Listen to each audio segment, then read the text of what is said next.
Salut, j'espère que tu vas bien. Aujourd'hui, on se retrouve pour un épisode où on va parler du cadre, mais surtout dire que le cadre seul ne suffit pas.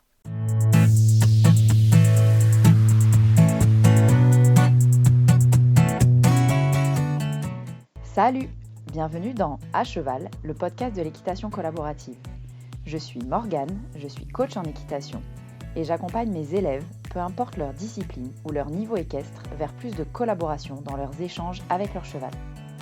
Si tu es cavalière et que tu es à la recherche de connaissances, de tips, de réflexions ou d'exos pour que ton équitation devienne plus collaborative, alors t'es au bon endroit.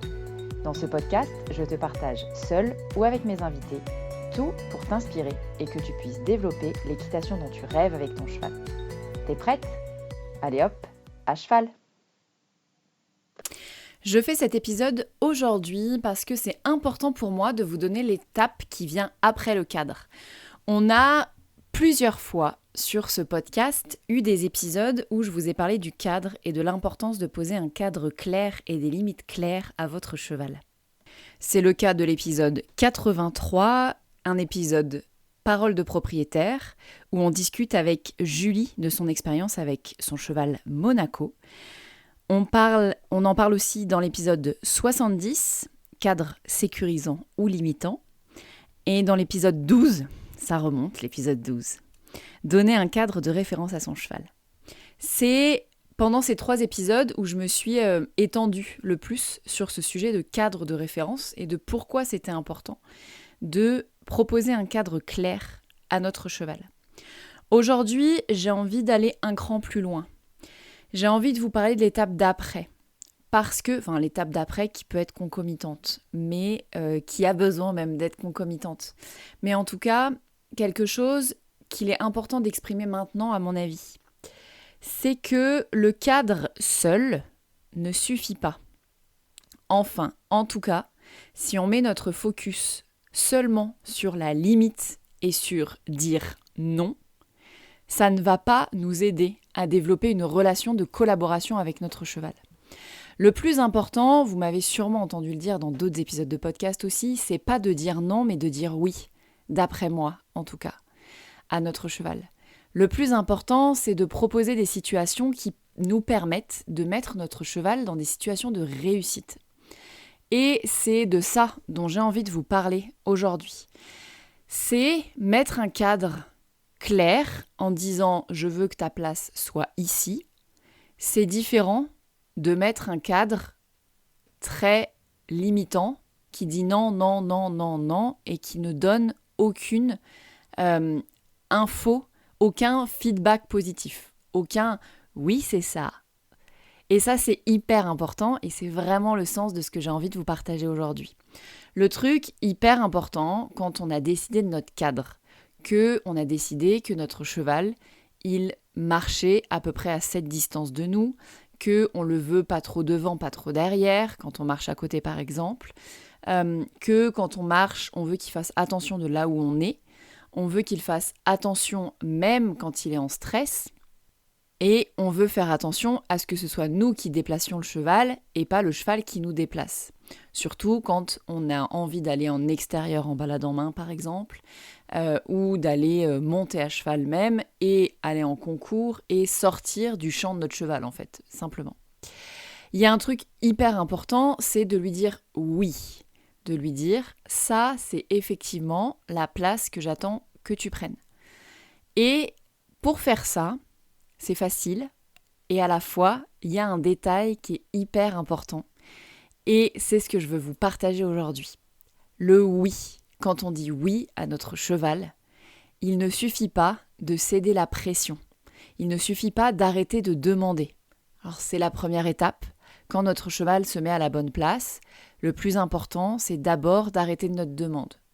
Mais ensuite, deuxième truc hyper important et vraiment magique, c'est d'inspirer et de souffler.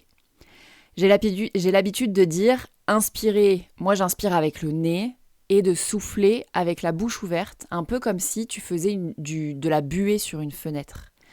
L'idée, c'est vraiment de laisser sortir tout l'air par ta bouche et de laisser ton corps entier se relâcher à ce moment-là. Ça peut durer 1 seconde, mais c'est important d'aller au bout de cette décontraction. En faisant ça, tu vas donner une info claire et agréable à ton cheval.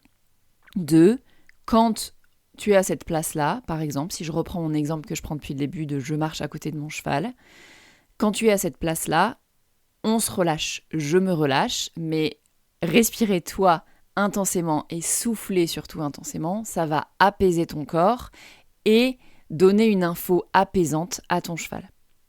Et ça, c'est hyper important juste de le placer là, parce que je sais que nous, humains, quand notre cheval il fait quelque chose de positif, je le vois énormément, on a tous tendance à lancer un « oui » et en lançant un « oui », on ne respire pas, on retient notre air et on n'expire pas.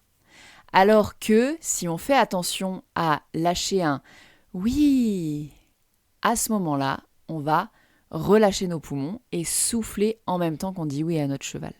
C'est un truc très humain de valoriser par la parole, par le verbal, le cheval ne le fait pas. Et c'est hyper important dans nos codes d'humain, parce qu'on a besoin d'utiliser des codes d'humain, de parler à notre cheval, d'aller mettre un peu de code cheval, entre guillemets. En tout cas, de codes qui permettent à notre cheval de se relâcher.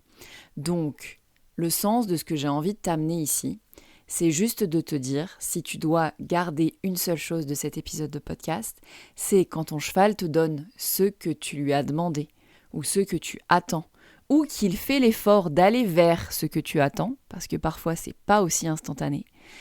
Quand tu lui dis que c'est bien, pense à souffler en même temps que tu lui dis que c'est bien. Ça va faire toute la différence. Que ce soit à pied ou à cheval, quand tu cèdes, quand tu relâches, quand tu arrêtes ta demande parce que ton cheval t'a donné ce que tu attendais, fais l'effort de souffler. Tu peux dire oui, tu peux parler, mais en parlant, fais l'effort d'expirer. Ça va tout changer. Maintenant, on va mettre un petit astérix à tout ça en disant que expirer veut dire que nous aussi, on doit être en capacité de se relâcher. Ou en tout cas, pas en situation de stress intense. Et c'est là que j'ai envie de mettre un petit astérix parce que se relâcher et souffler, c'est quelque chose qui est extrêmement difficile à faire dans des situations de stress. Et à la fois, c'est quelque chose qui peut être vraiment majeur dans la réussite de la gestion de nos chevaux dans les situations de stress. Donc si jamais, en travaillant, tu as l'impression que tu n'arrives pas vraiment à expirer, tu as l'impression que ton souffle est court, potentiellement, il y a de l'émotionnel qui interagit là-dedans. On sait très bien à quel point l'émotionnel interagit dans tout ce qu'on fait, et notamment avec nos chevaux. Et cet émotionnel, ça peut être de la peur à cheval, de la peur de ton cheval, de la peur de tout ce qui pourrait arriver si jamais ton cheval ne réagissait pas, de la peur de l'environnement, bref, de la peur. Ça peut être aussi de la colère, de la frustration. Beaucoup d'émotions dans ce sens-là qui vont te couper la respiration. Donc, reste vigilante, je veux juste le poser là, parce que au moment où j'enregistre cet épisode, on est en pleine ouverture du programme Zen à cheval, donc je pense à vous en parler. D'ailleurs, si jamais tu écoutes cet épisode au moment de sa sortie, les portes de Zen à cheval sont ouvertes, je le place ici. Donc si tu as envie de gagner en relâchement et en zen dans ton équitation, c'est le programme qui est fait pour toi. C'est le programme qui, historiquement, accompagne les personnes qui se sentent bloquées par leur peur à cheval et permet de vraiment créer une relation de confiance avec son cheval et avec soi. Parenthèse refermée pour Zen à cheval. Mais c'est vraiment pour ça que je pense à vous parler de ça aujourd'hui. Parfois, on se sent bloqué et on ne comprend pas pourquoi on n'est pas capable d'expirer. Pourtant, expirer, c'est un truc naturel qu'on devrait tous être capables de faire. Et on peut partir dans nos spirales mentales là, de c'est quand même pas compliqué de respirer, d'expirer, etc. Et pour autant, on se sent bloqué. Si vous vous sentez bloqué dans votre expiration, essayez de mettre de la distance essayez de mettre de la distance physique avec votre cheval si vous êtes à pied à côté. Et il y a d'autres stratégies qui peuvent venir vous aider d'un point de vue émotionnel. C'est des stratégies qu'on travaille dans le programme Zen à cheval. Mais regardez à quel point vous êtes capable d'expirer. Faites attention, mettez votre attention et votre conscience sur l'expiration, quand votre cheval vous donne la bonne réponse et vous m'en direz des nouvelles. Je serais hyper curieuse si jamais, quand vous écoutez cet épisode, vous vous dites « Ah tiens, Morgane, elle a raison, j'expire pas beaucoup quand il me donne la bonne réponse. » Mettez votre conscience là-dessus pendant quelques séances et venez me dire ce que vous en avez pensé et ce que ça a changé sur les réseaux sociaux. J'adore échanger avec vous. J'adore savoir que vous mettez en pratique les choses que je vous partage ici dans ce podcast. Et j'adore savoir si ça a fonctionné ou pas, si ça a changé quelque chose pour vous ou pas, pour votre cheval ou pas, et ainsi de suite, et ainsi de suite. Donc n'hésitez pas à venir me raconter votre histoire sur les réseaux sociaux en message privé. J'aime vraiment beaucoup recevoir vos messages et que vous me parliez de vous, de votre histoire avec votre cheval. Bref, voilà ce que j'avais envie de te partager aujourd'hui. Le sens vraiment de ce que j'avais envie de te partager aujourd'hui, c'est quand ton cheval, quand tu mets un cadre, quand tu lui dis « j'attends de toi que tu fasses ci ou que tu fasses ça », va une étape plus loin et ajoute du confort en expirant quand ton cheval te donne la bonne réponse. Et une astuce toute bête pour faire ça, c'est au lieu de lui dire « oui » en gardant notre expiration bloquée, faites un « oui » avec le souffle qui relâche avec. Donc essayez-le, vraiment, si vous ne le faites pas encore, ça peut changer la donne pour vous. Voilà ce que je voulais vous partager dans cet épisode de podcast. Donc, comme d'habitude, si vous aimez ce podcast et qu'il vous a aidé aujourd'hui ou un autre jour, n'hésitez pas à aller mettre 5 étoiles de préférence sur la plateforme d'écoute que vous utilisez. Ça m'aide beaucoup à faire connaître le podcast. Vous pouvez aussi vous abonner pour être mis au courant des prochaines sorties. Et moi, je vous laisse ici et je vous dis à la semaine prochaine pour un nouvel épisode de À Cheval, le podcast de l'équitation collaborative. À plus!